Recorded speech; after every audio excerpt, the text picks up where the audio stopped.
திடீர்னு ஒரு நாள் அவர் எப்பவும் மாதிரி கால் பண்ணாரு. பாட்டு குடுத்து ஒரு 10, 15 நாளைக்கு மேல ஆயிடுச்சு. நான் எழுதவே இல்ல. அதுக்கப்புறம் ஏதாவது சந்தேகம், ஏதாவது டவுட் இருக்கா கவிஞரே அப்படின்னு சொல்லி வந்து கேட்டாரு. அப்பதான் நான் சொன்னேன். அப்பா ரொம்ப முடியாம இருக்காங்க சார் அப்படின்னு. நான் சென்னையில இல்ல அப்போ. அப்போ ஊருக்கு போயிட்டேன். நான் அப்பா வந்துட்டு இங்க வச்சு பார்த்துட்டு இருந்தாலும், அவங்களுக்கு வந்து ஊருக்கு போணும்.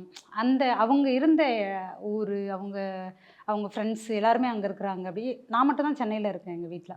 அப்போ ஊருக்கு போணுன்றப்போ, எனக்கு சென்னையில இருக்கிறத விட எனக்கு இங்கேருந்து தான் எழுதி பழக்கம் பாட்டும் கூட. அங்க வந்து ம், அப்பா வந்து அங்க பெட்ல இருப்பாங்க.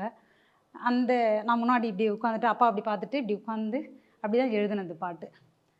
அந்த அந்த பாட்டு எழுதுனதே வந்து அது நான் உண்மையிலேயே சொல்லணும்னா, அந்த கதைக்குள்ள போயிட்டு நான் எழுதுனேன்னா கிடையாது. அந்த பாட்டுக்கு, அந்த கதைக்கு பக்கத்துல இருந்தவனா நான் எழுதியிருக்கிறேன் அப்படின்னு தான் என்னால சொல்ல முடியும்.